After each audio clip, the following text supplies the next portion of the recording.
Hello, my lovelies. Welcome back to my channel. Now, today, guys, I'm going to be sharing with you maybe an odd choice of video. It's a little bit self-indulgent because it covers one of my great interests, one of my great loves, which is potato chips, or crisps as we call them in the UK. Yes, that's right. It's a video about crisps, chips. I'm going to use that interchangeably because I'm British, I'm going to keep calling them crisps. So, you know, don't condemn me for it. So we're back with JJ again, and he's going to be telling me all about the top flavors of American potato chips, or the history of them rather. So it's well, it's interesting for me because like I've mentioned a few times, guys, I have a problem with potato chips. It's an awful habit. I would say it's an addiction. It is. I need a kind of daily allowance of potato chips. I know it's disgusting. So a lot of people that think that's absolutely gross. I just can't help myself. I'm addicted. I love crisps. I love potato chips. Any flavor, really. There's not one I don't like, except Twiglets. I don't know if you get them in the US. Do you guys know what Twiglets are? They're vile. Let's just say they're not a type of chip or crisp. They are disgusting, Marmite flavored. Ugh. Anyway, I digress. So yes, I'd say in the UK, oh, what's our favorite flavor of crisps? I would say, without trying to be biased, I would say it's probably cheese and onion. And our top selling crisp, I would say, is Walker's, which is your Lay's. But it's called Walker's over here. But yeah, I would say the favourite over here is best selling is probably cheese and onion, or plain ready salted. And here's another weird one, which I never gave any thought to until recently. Plain flavoured potato chips. Over here, they're called ready salted. And I think that dates back to the time when they were supplied with a teeny weeny little bag of salt. So you added your own salt to them to season them. So we still call them ready salted. Anyway, yes, so I think they're going to be the favourite flavours. What do you reckon? What's the top selling flavour in the US? I don't know. Do you know, one of my favourites recently is Zapp's. Yes, thank you for sending me them, my lovelies. Zapp's potato chips, the voodoo flavoured ones. Oh, I do. I enjoy those. Aren't they weird? They're like loads of flavours combined into one. And so you start off with one flavour and then you end on a different one. It's really, really bizarre. But oh, I loved those. Another one I like as well is Lorenz, but I don't think they're American. I think they're actually German. Delicious, delicious crisps. Oh, I could talk crisps all day. And you know I will, because I talk an awful lot. So let's crack on with the videos, my lovelies. Look at JJ's little smile here. Let's crack on and see what he's going to be telling us about the history of American chips. And as ever, guys, if you are enjoying these reactions, don't forget to like and subscribe. Thank you so much. If you're interested, I have a Buy Me a Coffee account. That link is over here.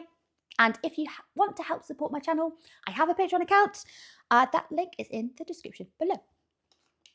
Hello friends, my name is JJ, Brad. and one topic that I've had a lot of fun making videos about lately is this idea of the American cultural canon. A canon, in the one-N, non-bang-bang sense of the word, refers to an official list of things that are understood to be part of a recognized set. And when it comes to contemporary American culture, there are all sorts of standardized sets of things that are...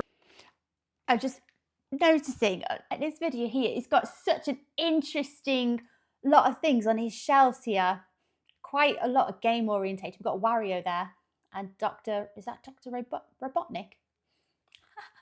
I think the last video I watched from JJ was kind of debunking a lot of things that are perceived to be American or very USA culture related. And the one that always stuck with me was the celebration of an American Christmas Eve in Japan, where everyone likes to tuck into KFC. Oh, that did tickle me. Fun to explore. In the past, we've done a video on the American monster canon. That includes Frankenstein, Dracula, and the Mummy, as well as one on the American candy flavor canon. So what would that video have been? I know I'm digressing, not related to this video, guys. Did he mention he said, did he say Frankenstein was American? I think isn't Frankenstein, the Frankenstein monster's English, isn't he? Mary Shelley, wasn't it set over here? I don't actually know now. Which includes lemon, lime, orange, strawberry, and cherry. And today we are going to talk about the American potato chip flavor canon. Yes. So when it comes to the best-selling flavors of potato chip in the United States, the big four consists of plain, sour cream and onion, barbecue, and salt and vinegar. Living on this continent, you just sort of take these flavors for granted as normal. Oh my gosh, I've already stopped poor JJ like 3 times. So I'd say our top 4 in the UK, you've got barbecue there. I've noticed that your plain are ready salted. They're the same, I'd imagine. You guys have sour cream and onion. We have cheese and onion. And I do think there are differences in that flavour, definitely. The Pringles, they taste different, don't they? There's got the sour cream and you've got the cheese and onion, and they do taste different. I would say our 4th flavour, we love salt and vinegar as well, yes. I would say for that 4th flavour, I'd say prawn cocktail here in the UK, which blows my mind a little bit because I don't think that's a favourite flavour of any listeners from the US. Am I wrong? So JJ's just said here, so barbecue tends to be the one of the more popular flavours. I would say over here, we distinguish between barbecue flavoured chips and meat flavoured or beef flavoured. There's more umami flavour as opposed to the sweet notes from barbecue. So we could have like the same brand of crisp potato chip, but they are 2 distinct separate flavours. I've got to admit, depends what I'm in the mood for actually. I think I lean more towards beef flavour. Nice and salty, lots of umami going on there. Anyway, yeah, so our other popular flavour would be prawn cocktail. And now that I'm thinking about it, how would you describe that to people from outside the UK or that don't regularly eat prawn cocktail flavour or haven't tried them before? So think Thousand Island dressing, prawn cocktail sauce, Mary Rose sauce, that kind of direction. Little bit tomatoey, sweet, slight spice note there. It is delicious.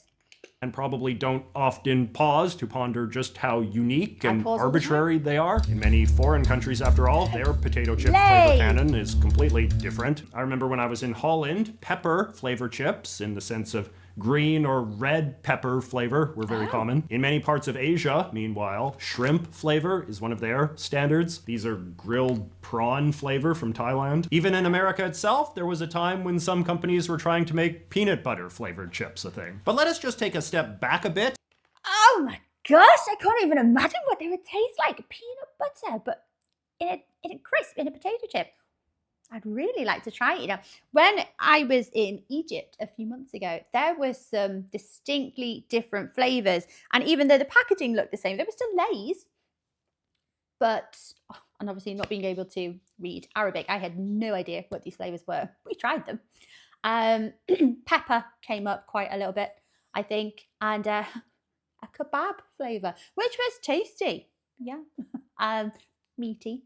But yeah, it's bizarre, isn't it? It was not bizarre, but it's interesting what the different varieties and different flavours are in different countries, even with them being the same brand. Or do you think, as Lay's did taking over the Walker's brand over in the UK, but still calling it Walker's, even though it was taken over by a different company? I think that's how it went. Is it something similar? Like in each different country, did they kind of acquire a company and then it falls under the family branch of Lay's? I'm talking out my bottom now. I don't even know what I'm talking about. And talk about how potato chips came to be in the first place, because we cannot begin to talk about flavors before getting into the uniquely American history of this most American of snacks. Ruffles? So potatoes are actually indigenous to the United States, with the wild versions of the plant found mostly in the southern half of the country. It was in Latin and South America, however, where potatoes of the sort we know today were first actively cultivated as a versatile food source by the native peoples. It is believed that the Spanish Spanish brought potatoes to Europe sometime in the late 16th century, but because they were so easy to grow, even on really bad land, they quickly became associated with peasants and were looked down on by the European elite as gross farmer food. Only the wretched eat the roots was apparently a common saying at the time. This was much less the case in the humble and democratic United States, however, who really took to farming potatoes in both the colonial and post-colonial eras. Add in an influx of Irish immigrants whose potato eating ways had made them the subject of weird scorn in Europe and weird jokes, yes. Even though she doesn't love potatoes, but yes, that reputation does go rudely. How could you diss potatoes? They are like the source of all comfort and starchy and wonderful foods. By the 19th century, potatoes had become a very mainstream American food, enjoyed by men and women of all social classes. In fact, in Victorian-era America, potatoes were even served at some of the country's most fancy restaurants, like Moon's Lake House in classy Saratoga Springs, New York. There is a very famous story about this place that I'm sure you've heard, about how the restaurant had this very snotty cook who really hated customers who sent back the food. And then one day in 1853, the great railroad tycoon Cornelius Vanderbilt tried to send back some potato dish that he considered undercooked, and the chef went ballistic and responded by trying to make him the most repulsive potato abomination he could muster, but instead he just wound up creating potato chips and everybody loved them. According to this excellent book on the history of potato chips, however, there doesn't seem to be a lot of hard evidence that this story actually happened, although potato chips were almost certainly invented at this restaurant. The author seems to think it is more likely that the cook's sister actually invented them in a less theatrically compelling accident. But in any case, the Saratoga chips, as they were first known, were quickly put on the menu of restaurants and stores across New York and then surrounding states as well, particularly Ohio and Pennsylvania, which even today are said to have the strongest potato chip culture in the US. The industry even refers to this part of America as the potato chip belt, just because of how nuts people are for chips in this area. If you are from there, you can tell me if this rings true. So much like candy, potato chips only really started to go mainstream in the early 20th century when factory technology of the late Industrial Revolution allowed machines to process and peel and fry potatoes at a massive scale, as well as seal them in little bags of wax paper or foil that could be individually sold at stores. Before then, you had to buy chips in bulk with the scoop, like nuts. Now, oh, wouldn't that be annoying to make potato chips by hand? Like, I'm sure there's lots of gadgets and things to help us these days. But can you imagine? Oh, it'd be a right pain in the bum, wouldn't it? America didn't really have a lot of nationwide food brands until after World War II. A lot of the big, iconic companies that exist today are simply the result of savvy entrepreneurs buying up a bunch of smaller regional companies, and this was definitely the case with chips. Throughout the 1930s, 40s, and 50s, a big company called Frito and another company called Lay went around the US, buying up all of the small chip companies before merging into a single giant chip conglomerate called Frito-Lay in 1962. This company... No way! I didn't know that. I thought they were still, even to this day, I thought they were two like separate companies. Ooh, like a power couple. Company then merged with Pepsi in 1965, creating a snack food juggernaut that still produces over 60% of all chips sold in America. Second place is Pringles, which was a brand created by the Procter & Gamble Corporation in 1971. The rise of these companies heralded the dawn of a more uniform standard of potato chip across the United States in terms of shape, crunch, and of course, flavor. But first, onions.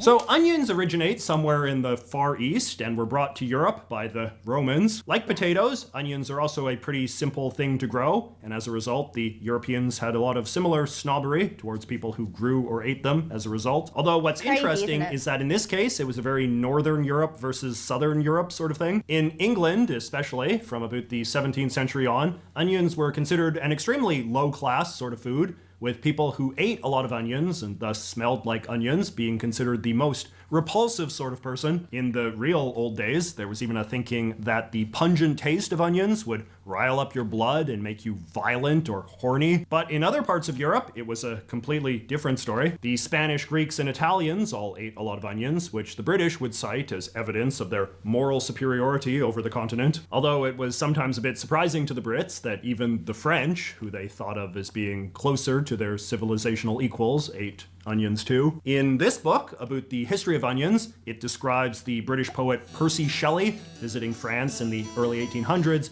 and being shocked to discover that aristocrats in Paris ate onions in their food, like common hillbillies. But once again, the egalitarian sensibilities of America prevented that sort of snobbishness from taking hold there. Can you imagine anything so bizarre? Like, I don't know whether it's just the way I cook, but onions are like a foundation. They make up the base of so many dishes. I can't actually think of anything that I make regularly that doesn't have or doesn't begin with, you know, frying off, sauteing onions. It's so bizarre to think that you know, there was snobbery over onions and potatoes. I mean, what did they eat? America welcomed a lot of immigrants from the onion-eating parts of Europe in the late 19th century, and they helped normalize both eating and growing the vegetable, which is objectively very delicious. One popular onion dish that wound up catching on with middle-class America was onion soup. The French like to take credit for inventing this, but it's not exactly the most radical dish in the world, and a lot of other nationalities have their version of it too. Flash forward to World War II. In order to make rations for the fighting men last longer, new technologies of food dehydration were developed, and after the war, that same technology was put to commercial use in the form of selling dehydrated foods to the status-conscious housewives of America, who were eager to buy up anything that purported to be convenient and modern. The one thing that really took off was dehydrated soups, and in 1952, the Lipton Corporation started selling packets of dehydrated onion soup, an American staple reinvented for the nuclear age. Well, to be fair, you know, housewives, even before, way before that era and long after, you know, you've got an awful lot on your plate. You've got a lot to do. A lot was expected of your, you know, of your responsibilities, etc. So it's not wrong that you can, you know, cut cooking time in half for the sake of convenience. I think it's an excellent idea. So barbecue is actually a very old American tradition, and one that has changed less over the centuries than you might expect. The word comes from the Taino Indians of the Caribbean and means rack for smoking meat. Early European colonizers in the Americas were fascinated with the ways that Aboriginal peoples cooked meat outdoors with fire and racks, and eagerly tried to copy them, making barbecue one of the earliest examples of either the Great American Melting Pot or indigenous cultural appropriation, depending on how you're feeling. But yes, from practically the earliest days, Americans were having big barbecue parties, cooking conspicuous quantities of beef and pork and chicken on open flames. I mean, George Washington went to barbecues. Much like onions and potatoes, barbecues were one of the great equalizers of Americans of all social standings, with one notable exception. As wealthy Americans, particularly in the South, outsourced more of their chores like cooking to their slaves, tending to the barbecue became increasingly associated with blacks, who in turn added their own unique spin to it. Having mastered it in captivity. Now that has only created like the most amazing food, hasn't it, guys? Like, I love that there's so much influence from other parts of the world that go on in here. I love it. African Americans became a dominant force in American barbecue culture after emancipation, with barbecue restaurants becoming a popular business for free blacks looking to gain economic self-sufficiency in the post-Civil War era. After the Second World War, however, Americans started going to barbecue parties and barbecue restaurants less and less, and started barbecuing at home more and more. Owning your very own miniature charcoal or propane-powered barbecue, or better yet, a stone barbecue pit in the backyard, became one of many status symbols of prosperity and comfort among the post-war American middle class. This fine book on the history of barbecue refers to the years between 1945 and 1965 as the golden age of the American barbecue, a time when you would have been considered a bit of a weirdo, or maybe a communist if you weren't barbecuing all the time. Any Zoomers in the audience may be delighted to learn that this is where the cliche of the barbecue man as an icon of unambitious middle-class sensibilities comes from. Much like their little barbecues themselves, the meats that Americans were barbecuing in the Golden Age tended to be prefabricated and machine-made, with factory-processed hamburger patties and hot dogs taking the place of traditional ribs and steaks. And just so families wouldn't have to go through all the hassle of whipping up their own seasonings or glazes for the meats, supermarkets soon began selling ready-made barbecue sauce. Sauces like this one by the Kraft Food Corporation, which has since risen to become the most popular barbecue sauce in America. It is a mildly tangy concoction of tomatoes and molasses, sort of loosely based on a type of sauce that had been popular with some barbecuers in the South, only with a lot more sugar. I know. Here in the UK, what is the most popular barbecue sauce brand? I'd say the most consistently popular one is probably Heinz. But we're always looking for the best barbecue sauce because I don't know, I don't think we have one. So we're always looking for inspiration from the US to tell us what the best barbecue sauces are. But outside of that, I'd probably say Heinz is quite a consistent favorite. The only Kraft product I can think that we actually use quite often over here is probably Philadelphia cheese. That's it. I don't recognize it from anywhere else. That to this day, a lot of the real hardcore barbecue restaurateurs have nothing but contempt for supermarket barbecue sauce, which they view about the same way that Mexicans view Taco Bell.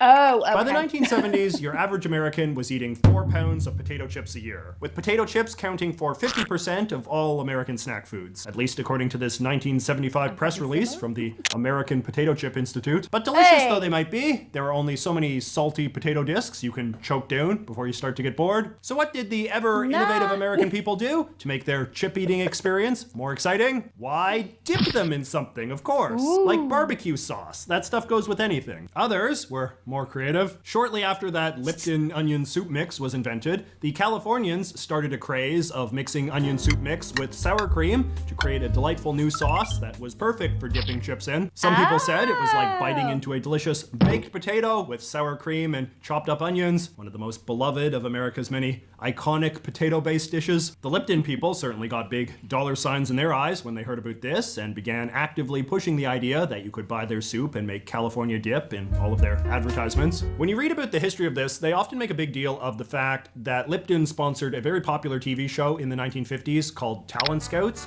and the host of that show often played up the California dip angle as one of the great selling points of why you would want to buy the dehydrated soup, even if you weren't a big soup guy. But while Americans can be a very entrepreneurial people, they can also be a tad lazy. Surely there has to be a more convenient way to get sauces on our chips, they cried, and the corporations heard those cries. In 1958, during the height of the middle-class barbecue craze, Lay's unveiled barbecue sauce-flavored chips, and they became a huge smash hit. In the early 1970s, Lay's followed up with sour cream and onion flavored chips. Take that, Lipton. So vinegar is basically just alcohol that has gone bad. In fact, the English word vinegar is just an anglicization of the French term vinaigre, or sour wine. It refers to how when alcohol is exposed to oxygen for a prolonged period of time, it transforms into a kind of sour acid. That being the case, vinegar is one of the oldest and most universal foodstuffs on Earth, present in some form in basically any culture that has ever had liquor. In a time before spices and sugar were widely available, vinegar was often used to give food a bit more flavor. Like many early condiments, it was also a popular way to mask the often disgusting taste of old-timey food. I can't believe I have never put one and one together and thought, what actually is vinegar? Okay. Oh, that's interesting. I always thought, so we're talking about the history of these specific flavors, aren't we? I always used to think, again, this is because I'm British and, one of our best flavors is cheese and onion. I always assumed sour cream and onion was just a variation on cheese and onion. Like a cultural variation or a region specific. I don't know. But I always thought it kind of branched off that. But actually, no, the origin of your sour cream and onion actually has roots in like the little baked potato, little jacket potato with sour cream and chopped onions on. It's got its own history. See, crisp chips are they're rich in history, guys, aren't they? Old pals, the English, who were too good for onions, used a vinegar made from malt ale as one of their favorite seasonings. It was particularly popular as a topping for deep fried fish and French fries, which became a ubiquitous staple of the British diet in the 19th century. Depending on who you listen to, dousing this kind of heavily fried food in vinegar either covers up or accentuates the greasy flavor. So British immigration to the United States greatly declined in the late 19th and early 20th centuries, but well into the post-war era, there were still thousands of Brits coming every year. But the big thing that changed was that this later wave of British immigrants more consciously thought of themselves as exotic foreigners than the generations prior. Because obviously, after about the first century or so of independence, Britain and the United States had experienced significant cultural deviation from each other, including in the realm of food. So this was when you started to see the rise of the British pub as one more style of ethnic restaurant in America's multicultural milieu, offering a type of ethnic restaurant. That's the nicest thing I've heard British pubs described as. Funnily enough, most British pubs have a certain smell about them. Now, if you come over and you visit one, you'll know straight away the smell I'm talking about. It's the smell of, how do I say it without being rude? It's vinegar, the smell of malt vinegar mixed with, so imagine we're going to create a concoction here of malt vinegar, maybe put a little bit of salt in there. We're going to put half a pint in there, put some beer in there. We're going to let it sit out, and then we're going to tip it all over a varnished table. We're going to leave it there for like 12 hours, and then we'll wipe it off. And that remaining smell on that table, that is the smell of a British pub. And it sounds disgusting, but it's actually quite endearing, and all of them smell the same. It sounds disgusting. Honestly, though, you get used to it and you just think, you know where you are when you smell that. Americans a taste of the many foods that had arisen in the motherland since the nasty business of 1776, including fish and chips and vinegar. The thinking is that the popularity of fish and chips in post-war America and the association of vinegar with salted potato products primed Americans to eagerly embrace what would become the third and final great American chip flavor, salt and vinegar, which was introduced not by Lay's, but the much smaller Tacoma-based chip company Nally in the early 70s. Salt and vinegar was actually originally a British chip flavor, but the Nally people thought that Americans might go for it, given the popularity of British pub food in the 50s and 60s. As you can see from their early chip bag design, they really leaned hard into the whole British angle at first. British pub food is still popular in America. Just a heads up, if something is advertised as Piccadilly, it means an entirely different flavour altogether over here. Yeah, totally different. Think of like, how would you describe Piccalilli? I'm thinking Piccalilli, not yeah, okay. Piccalilli, not Piccadilly. And fish and chips in particular has become a dish that you can now buy in basically every American middle-class chain restaurant, from Red Lobster to Cheesecake Factory. I mean, but what's fascinating is how the stylized simulacra of salt and vinegar chips has proven more popular with Americans in the long term than the British practice of actually putting vinegar on the French fries that inspired the flavor in the first place. It is actually one of the great paradoxes of American-British cultural relations that so many Americans these days would regard putting vinegar on their fries as something very strange and foreign, even as they now wolf down more salt and vinegar chips than anywhere else on Earth. So there. That is okay. I've never thought about that. So yeah, the whole idea of, if you go into a chippy fish and chip shop in the UK, you will be asked without any question of a doubt, salt and vinegar. Like no addressing or anything. That someone who was serving you was just going to look up and go, salt and vinegar. And I've never heard anyone say no, ever in my life. In fact, I don't know why it's even a question in the UK anymore, because no one says no. We love salt and vinegar on chips, especially chippy chips, chip shop chips, and they are distinctly different. They're greasier, they're a bit chunkier. Oh, they are delicious though. So I never actually thought that putting salt and vinegar on chips, fries, is just a UK thing. And what do you guys think of that? Is it disgusting, the idea of putting vinegar on your chips? It's got to be salt as well. It's not just vinegar. It is salt and vinegar, and it's a lot of both. And our chip shops will drown the fish and the chips in salt and vinegar. And if they don't, we complain about it. Or if they dilute their vinegar, we whinge about it. And we put more on when we get home.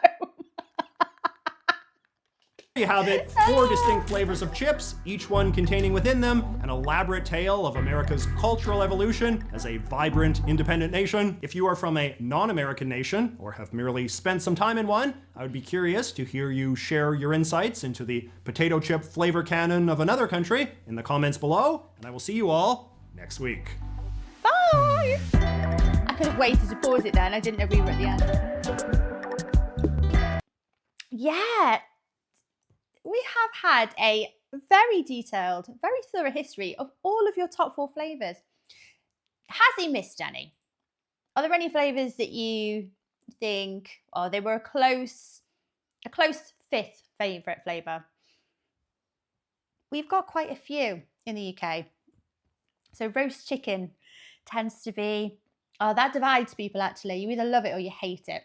Smoky bacon. Yeah, that's another one that can be a bit divisive. Beef, like I said, beef flavoured. They tend to go down quite well, actually. I'm a fan of those. Prawn cocktail is probably in place of your barbecue. Give them a go. If you ever come over, if you get the chance, try them. I'd be very interested in knowing what Americans think of prawn cocktail flavour. Those Zapp's Voodoo, I don't think they're that far off. They are quite reminiscent of prawn cocktail. And of course, we've got the Pringles flavours where there's loads of weird and wonderful flavours. Oh, paprika. Paprika is a nice Pringle flavour. There's so many. Do you know what JJ was saying about eating so many potato chips? Eventually you get bored of them, so you can pop them in a bit of dip. I was thinking, over here, I think, to jazz up the potato chip industry, the crisps industry, they just came out with weird variations of the potato chip. So you must have different variations, like your Cheetos. We've got Wotsits. We do have Cheetos as well now. Quavers. Lots of weird and wonderful names of all these crisps. Monster Munch. Knick-knacks. They sound very British, actually. Knick-knack. There's loads. There's if you go down a crisps aisle in a supermarket, they have the weirdest, most wonderful shapes. Corn instead of potato. I'm trying to think if there's anything else. Doritos, like tortilla chips. I love Doritos. I love the barbecue flavour, which is like a beefy barbecue over here. Oh, they're lovely. I could talk crisps all day. Honestly, guys, I could keep you here for significantly longer. Anyway, guys, if you're still with me at the end of this video, thank you for watching along with me, my lovelies. Take care of yourselves. Much love, and I will see you next time. Bye-bye.